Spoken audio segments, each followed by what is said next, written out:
Good morning, I'm Chitrakar and these are the headlines of the hour. Prime Minister Dahal to respond to lawmakers' questions today at the House of Representatives. Session to centre around questions on good governance, economy and rescue of Nepalis stranded abroad. Interviews of candidates shortlisted for the post of Vice Chancellor at the 3-1 University to be held today. The committee to make 3 recommendations to the Prime Minister. Thailand's jailed former Prime Minister Thaksin Shinawatra leaves prison on parole after 6 months of detention in hospital. And Nepal's A team playing its first ODI match under its series against Canada 11. Youths still dominate the team led by Binod Bhandari. Prime Minister Pushpa Kamal Dahal is scheduled to respond to questions raised by lawmakers at the House of Representatives today. 13 lawmakers are scheduled to present their questions to the Premier. Lawmakers from the main opposition, Gokarna Bista, Kiran Kumar Shah and Kaluram Rai are to raise questions on good governance, economic slump and the government's plans to rescue Nepali nationals stranded in the war-torn countries. Although there are 15 individuals in the group that will hold direct conversation with Prime Minister Dahal today, former Prime Minister KP Sharma Oli and a lawmaker of CPN Unified Socialist, Krishna Kumar Shrestha have not registered their questions. Likewise, Nepali Congress lawmakers Gagan Kumar Thapa, Kantika Sejwal and Kishore Singh Rathore are scheduled to present their questions. Furthermore, Kalpana Chaudhary, Mia Kusari, Kusum Devi Thapa, Ram Bahadur Garvuja and Ganesh Parajuli have also submitted their questions to the Parliament Secretariat. Premier Dahal will address all the questions during the Parliament meeting today. 14 candidates who have been shortlisted for the post of the Vice Chancellor of the Tribhuvan University are being interviewed today. Kusum Shakya, Keshar Jang Baral, Govinda Subedi, Chitra Bahadur Budathoki, Gyanendra Prasad Paudel, Teknath Dhamala and Tirtharaj Khania, who had been shortlisted by the TU Vice Chancellor Recommendation Committee, are being interviewed this morning. Likewise, the committee has said that interview of Narayan Prasad Belwase, Prakash Khimire, Bhojraj Aryal, Mahendra Prasad Sharma, Ramchandra Bosnet, Shivalal Bhushal and Surya Bahadur Thapa will begin at 1 p.m. later today. The interviews are being held at the Ministry for Education, Science and Technology in Singhdarbar. The committee will select and recommend 3 candidates who secure the highest scores with their presentation and interview to the Prime Minister and Chancellor of the University, Pushpa Kamal Dahal. Meanwhile, the committee is being criticized, saying it had shortlisted controversial individuals for the post. Serious moral questions has been raised on the conduct of Minister for Physical Infrastructure Prakash Jwala after the commission formed to probe the Balkumari incident that occurred on 29th of December last year, which claimed the lives of 2 youths, concluded that the minister was guilty. The main opposition, CPN-UML, has warned it will take measures if the minister does not resign or if the Prime Minister does not relieve him from the post. The youths who had staged the protest in Balkumari, Lalitpur, demanding for a chance to apply for the Korean language test, had set ablaze the minister's vehicle. Police had opened fire following the escalation of the situation, which claimed the lives of 2 youths. The probe commission, under the leadership of former judge Shekhar Prasad Paudel, termed that Minister Jwala's visit to the protest site had escalated the situation, resulting in the deaths of the 2 youths. Experts opine the government must take responsibility for the turn of events after the probe commission found the minister of being guilty. This means that Minister Jwala should be relieved from his post or he must resign himself. Prime Minister Pushpa Kamal Dahal had pledged of no compromise in maintaining good governance. There are also concerns regarding how Home Minister Narayan Kaji Shrestha will implement the recommendations made by the probe commission. In the context of Nepal's politics, only a few leaders have resigned from their post on moral grounds. Even though the commission formed by the government has termed Minister Jwala guilty, he is still in the ministerial post. Ruling alliance partners CPN Mao Centre and Nepali Congress say that the minister must resign from the post. Meanwhile, Minister Jwala has not made any comments in this regard, saying that he has not read the report prepared by the probe commission. CPN Unified Socialist has informed that discussions will be held within the party regarding whether to call back Minister Jwala. Party spokesperson Jagannath Khatiwada informed that the party has not yet studied the report made public by the probe commission and will take a decision after studying it. Livestock farmers in the country are in a dilemma whether to sell or rear their cattle. The milk produced by the farmers does not get market, and if it does, the farmers do not get paid. The government-owned Dairy Development Corporation (DDC) has not paid the dairy farmers for the past 6 months. Similar is the situation of private dairy companies in the country. The DDC has yet to pay 85 million rupees to livestock farmers, while the farmers have been compelled to reach the office of the corporation hoping to get paid. The DDC purchases 120,000 liters of milk on a daily basis from livestock farmers in 47 districts across the country. The milk purchased from the farmers at 65 rupees per litre is sold at up to 124 rupees per litre. However, dairy products worth 1 billion rupees have remained at the godown of the corporation. The government has given assurances of providing loan to the DDC and private dairy companies. However, they have yet to be fulfilled.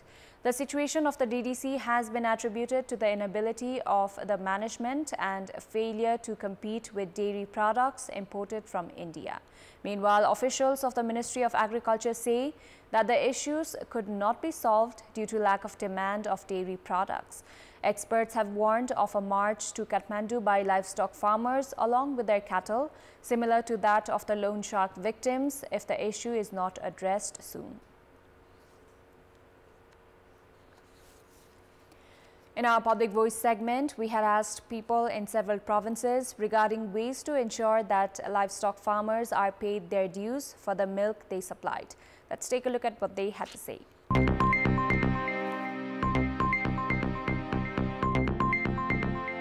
सरकारले तुरन्त त्यसको भुक्तानी गर्ने व्यवस्था मिलाउनु पर्छ। सरकारले जिम्मेवार भएर दूध उत्पादक किसानहरूलाई चाँडो भन्दा चाँडो चाहिँ भुक्तानी दिएर निकास निकाल्नु राम्रो हुन्छ। राज्य नै भ्रष्टाचारमा फसेर हैन दलदलमा फसेर हरेक कुरामा नदिएको कारण छ। मैले बुझे अनुसार हैन नभए त जस्तै किसानको दूध जस्तो कुरो त धेरै मार्मिक कुरो हो नि त। सरकारले कडा भन्दा कडा चाहिँ एउटा कदम चालेर जति सक्दो चाँडो किसानहरूले सही आफ्नो श्रमको भुक्तानी पाउनु पर्छ। नेपाल सरकारले पनि उनीहरुलाई चाहिँ आफ्नो कानुनको दायराभित्र ल्याएर भए पनि उनीहरुको त्यो भुक्तानी गराउनका लागि चाहिँ पहल गर्नुपर्छ। सहकारी स्वयं जिम्मेवार हुनु पर्यो हैन। अर्को सरकारले पनि सहकारीहरु के गर्दैछ भनेर त्यो अलिकति जिम्मेवारी देखाउनु पर्यो। जनताप्रति राज्य र डीडीसी जिम्मेवारी हुन पर्यो। सरकारले पनि तपाईको डीडीसीले चाहिँ भुक्तानी किन गरिरहेको छ यो विषयमा पहल कदम लिनुपर्ने देखिन्छ। सरकारले नै कसरी हुन्छ स्रोत जुटाएर किसानहरूलाई परेको पिरमार्कालाई सम्बोधन गर्नका लागि स्रोत व्यवस्थापन गरेर उनीहरुको पैसा भुक्तानी गर्दिन राम्रो हुन्छ।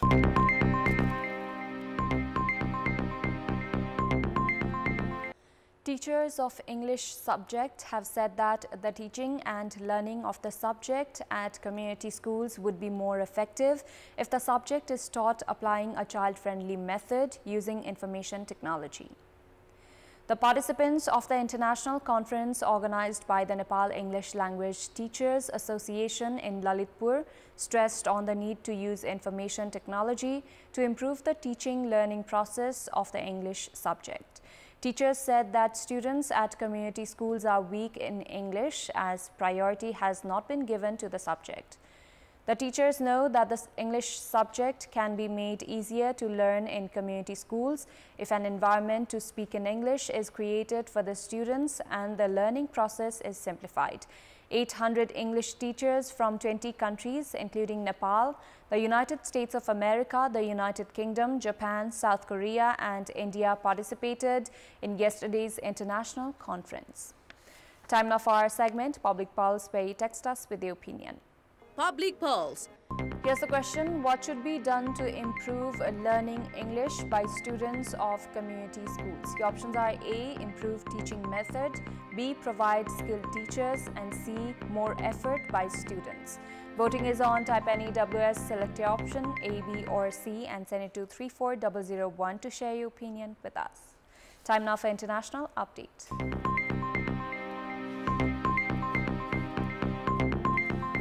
Thailand's former Prime Minister Thaksin Shinawatra has returned to his family's Bangkok residence this morning after being released on parole. The 74-year-old left hospital in a black Mercedes van wearing a green shirt and with his arm in a sling, sitting beside his youngest daughter Paetongtarn Shinawatra, the leader of the ruling Pheu Thai party. This is Thaksin's first taste of freedom on Thai soil since fleeing the country nearly 16 years ago in the wake of a coup. The polarizing premier was eligible for parole due to his age, health condition, and time served and had been detained in hospital on health grounds. Alexei Navalny's mother has been unable to recover his body after his death in an Arctic jail, a close aide to the the dead Russian opposition leader says. Kira Yarmish said his mother was told his body would only be handed over once a post-mortem examination had been completed. Navalny's team believes the anti-corruption campaigner was murdered on the orders of President Vladimir Putin. A rights group said 300 Russians had been arrested for laying tributes. Western governments say the blame lies with Russian authorities for the 47-year-old's sudden death, while foreign ministers from the G7 group of rich countries called on Russia to urgently clarify the circumstances surrounding it. Putin has not publicly commented since the Russian prison service announced on Friday that Navalny had been taken ill and died at the remote IK-3 prison in the Arctic Circle.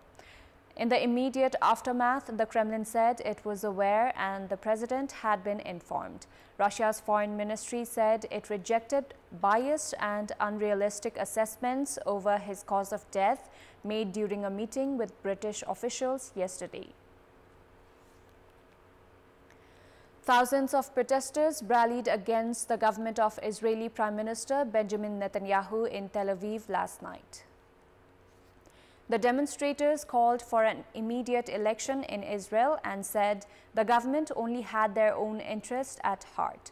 Some protesters set off a flare while others sang patriotic songs and held up placards lambasting Netanyahu. Some protesters also called for the government to do more for the hostages captured by Hamas in a parallel to a separate Bring Them Home demonstration being held in another part of the city. Netanyahu has vowed a complete victory over Hamas previously. Israel's air and ground offensive has devastated much of Gaza, killing 28,775 people, also mostly civilians, according to Palestinian health authorities. The Hamas attack on October 7 killed some 1,200 people, mostly civilians, according to Israeli tallies. The militants also seized 253 hostages, though more than 100 of them were freed in a short-lived November truce. Thousands of supporters of jailed former Prime Minister Imran Khan's party took to the streets decrying alleged poll rigging during the country's general elections. Pakistan Tehreek-e-Insaf PTI supporters protested in the capital Islamabad, with smaller protests held in cities including Karachi and Peshawar. In Lahore, police briefly detained lawyer Salman Akram Raza, who contested the polls as an independent candidate backed by the PTI. According to local reports, he was later released. PTI leaders addressed a press conference in Islamabad on Friday on the alleged rigging, calling it a massive assault on democracy. Khan and his party say that the election results were rigged against their candidates, who should have won even more seats. Pakistan voted in national and provincial elections on February 8, but the polls were marred by accusations of rigging to defeat independent candidates backed by Khan. The caretaker government and Pakistan's Election Commission have rejected the allegations and said the country has laws and systems to investigate specific complaints. Locals were seen retrieving their belongings and assessing damages yesterday after a landslide triggered by heavy rains in western Bolivia killed 3 and buried tens of houses a day earlier. According to witnesses, the disaster occurred on Friday night and forced locals to escape their houses to save their lives. Local media reported a woman and 2 minors were killed in the disaster. Around 60 families are now homeless. The Indian Space Research Organization ISRO successfully launched a satellite from Satish Dhawan Space Center intended to improve weather observation, forecasting and disaster warning. The rocket GSLV F-14 left a trail of smoke and fire as it carried the satellite and placed it in the designated orbit from its space station in India's Sriharikota. A beaming mission director, Tommy Joseph, who referred to the GSLV as a naughty boy after it failed to perform as expected on previous occasions, said it was now behaving just as it should. The ISRO's website said the satellite is designated for enhanced meteorological observations and monitoring of land and ocean surfaces for weather forecasting and disaster warning. Before wrapping up, here's a look at the top stories once again. Prime Minister Dahal to respond to lawmakers' questions today at the House of Representatives. Session to center around questions on good governance, economy and rescue of Nepalese stranded abroad. Interviews of candidates shortlisted for the post of Vice Chancellor at the Tribhuvan University to be held today. The committee to make 3 recommendations to the Prime Minister. Thailand's jailed former Prime Minister Thaksin Shinawatra leaves prison on parole after 6 months of detention in hospital. And Nepal's A team playing its first ODI match under its series against Canada 11. Canada opts to bowl first, having won the toss. That's all for the moment. Thank you for watching. Bye for now.